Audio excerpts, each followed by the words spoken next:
For today's video, pag-uusapan naman natin itong dalawang loan app na pwedeng-pwede siya pang emergency. Yung tipo na may mga biglaan tayong emergency like bayarin sa kuryente, bayarin sa tubig. Pero, at itong dalawang loan app na isi-share ko sa inyo, para sa akin, okay naman silang utangan. Bukod sa buo mong ma-receive yung loan amount mo sa kanila, hindi rin sila kagaya ng ibang mga loan app na malaki yung kaltas tapos 7 days repayment lang. Kaya naman kung interesado ka dito sa ating panibagong topic ngayon, keep on watching.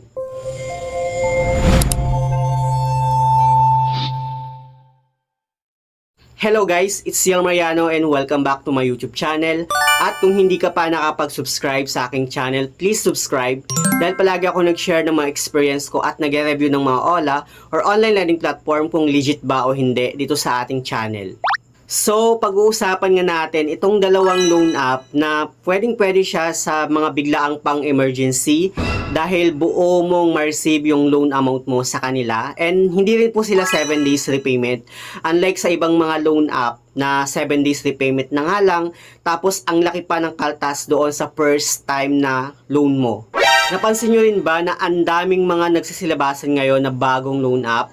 Pero itong dalawang loan app na isi-share ko sa inyo, ito yung medyo nakuha yung loob ko. Pero konting-konti lang naman. Kasi meron din sa side ko na may mga bagay din ako na gusto sa kanila at may mga bagay din ako na hindi gusto sa dalawang ito. Huwag na natin itong patagalin. Itong unang loan app na babanggitin ko ay itong ang si FT Lending na madadownload natin sa Google Play Store. At yung buong pangalan niya, FT Lending Fast Cash Loan. Pangalan ng kanyang company ay FT Lending Master Philippines Corporation. Dito meron siyang 4.6 na stars, 28,000 na reviews at 1 million na downloads. Actually, nagawan ko na siya ng vlog at ito yung thumbnail niya at shinare ko na doon yung buong review ko about dito kay FT Lending. Ilalagay ko lang dyan sa may description box or sa may comment section yung kanyang link if ever na gusto nyo siyang panoorin. Up to 30,000 yung pinapautang nitong loan app na to. At kung tatanungin nyo naman kung revolving ba itong si FT Lending, yes, revolving siya. Like kapag once na nabayaran nyo na yung utang sa kanila or meron kayong current na credit limit na available, pwede nyo ulit siyang hiramin. Magpo-provide lang tayo ng ating cellphone number na gagamitin sa kanilang application at pipilapan lang natin yung ating personal information sa kanya. Katulad na lang ng purpose of loan, education level, marital status, number of credit cards, number of loan app use, residential address, pati na rin yung ating email address.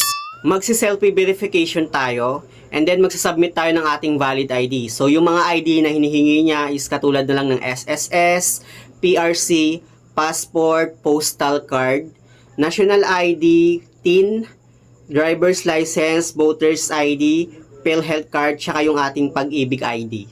Nag-review na nga yung application ko sa kanya tapos mga 5 minutes din yata or wala pang 5 minutes may in-offer na siya sa akin na 900 pesos. And nakalagay naman dito sabi niya get cash now. So clinic ko yung get cash now. At dito sa kanyang loan details 900 pesos nga yung offer niya sa akin. Pinakasagad na yon. Since first time borrower nga lang ako sa kanya kaya medyo mababa pa talaga yung offer. And then dito pwede ko pa siyang i-less or pwede ko pa siyang i-adjust ng 300. Pero syempre gusto kong sagarin talaga yung 900 pesos. At dito yung kanyang loan term is hindi po 7 days kundi 15 days yung kanyang loan term payment. At dito sa 900 pesos, yung total na babayaran ko is 1,062 pesos kasi meron siyang interest na 162 pesos. Ganun lang kaliit. Super okay na yun para sa akin yung 162 pesos in 15 days. So, ginrab ko nga yung 900 pesos na offer niya sa akin and then nag-selfie verification ulit ako para ma-verify niya na ako talaga yung umuutang sa kanyang application. And then, naghintay na naman ako ng ilang minutes. Nag-assessing siya. And mga wala pa yatang 5 minutes, nagulat na lang ako na naka-receive ako ng 900 pesos sa GCash ko. And based on my experience ito kay FT Lending, okay naman siya kasi buo kong na-receive yung loan amount ko sa kanya.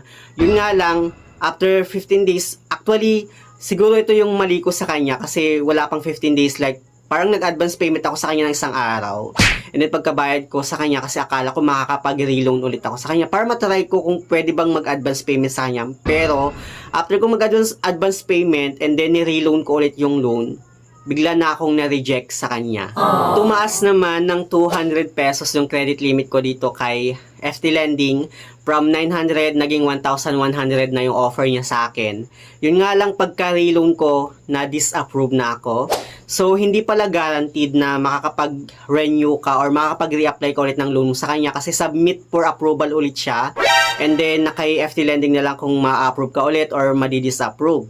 So, pagka-reloan ko dun sa second reloan ko, na-disapprove ako. And then, nag-try ulit ako sa pangatlong reloan, na-reject ulit ako sa kanya. So, medyo trader din pala itong loan app na to. But, for me guys, no, FT Lending is good for emergency. Kung hanap mo lang naman is yung mabilis lang naman na bayaran agad. Like sabi na natin na naghahanap ka ng mauutangan, tapos babayaran mo din agad ng mga after 1 week. Okay na okay itong si FT Lending para sa akin.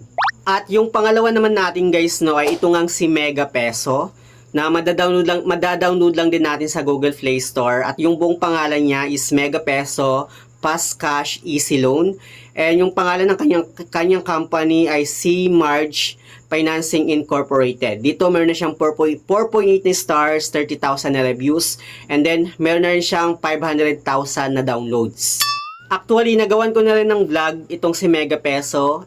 Ayan yung kanyang thumbnail. Ilalagay ko lang dyan sa my screen. And ilalagay ko lang din yung link dyan sa my description box or sa my comment section. If ever na gusto nyo siyang panoorin. Kasi sinabi ko na dun sa vlog ko na yon yung buong review ko about nga dito kay Mega Peso. So, dito nga kay Mega Peso, up to 50,000 yung ino-offer niya. And as a first-time borrower, in-offeran nga niya ako ng 2,000 since baguhan nga lang ako sa kanya. Siyempre, mag-start muna tayo sa mababang loan amount. At dito no, 91 days hanggang 180 days nga daw yung loan term payment niya. Mag-fill up tayo ng ating basic information sa kanya. Katulad na lang ng loan purpose, educational level, residential address, detailed address, total number of previous loans, number of active loans, any overdue loans in the last 6 months, total overdue amount, total overdue days, number of credit cards, saka yung ating email address. Sa kanyang ID information naman, yung mga valid ID na hinihingi niya is yung national ID, postal, SSS ID, UMID, passport, driver's license, voter's ID, the TIN card, Pag-ibig ID, PhilHealth ID, PRC, E-National ID, tsaka yung D-National ID. Magfe-facial verification lang din tayo and then dito sa kanyang bank information, it's either e-wallet or bank account yung magiging disbursement channel natin. Sa kanyang contact information naman, bali humihingi lang siya ng 3 contact reference. And then after ko masubmit lahat ng information ko, dito may offer na siya sa akin na 2,000. Tsaka ko clinic yung Apply Now na hindi ko man lang chine-check yung kanyang loan details kasi hindi ko alam na dito pala makikita yung loan details niya sa may baba.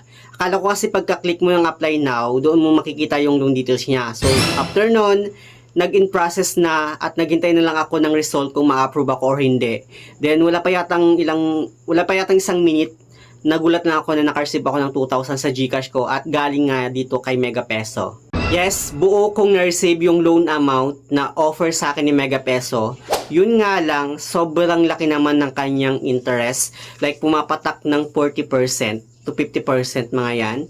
And dito no, sa 2,000 nga na offer niya, bali yung interest niya is 853 pesos. Pero, so far, nung chinek ko nga yung pending repayment niya, dito, hindi siya payable hindi lang siya pang 15 days, kundi 1 month, dalawang 1 month.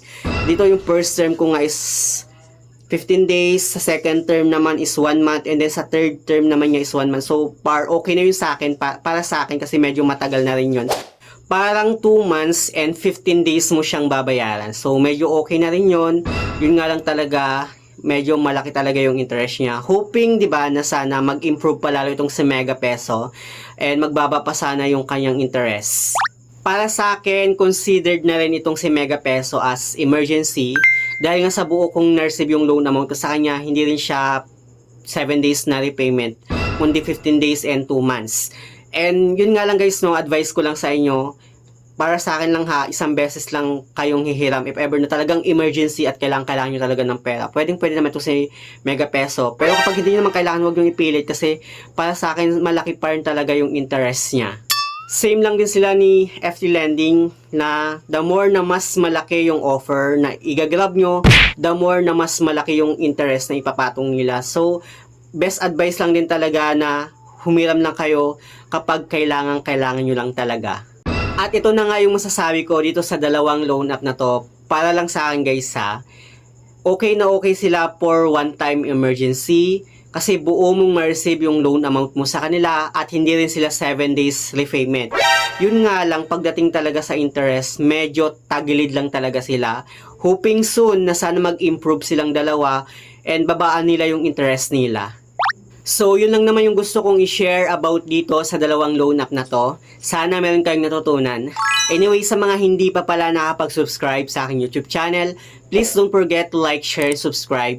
Click the notification bell para lagi kang updated sa mga susunod na video. Thank you guys, thank you for watching and see you on my next video. Bye!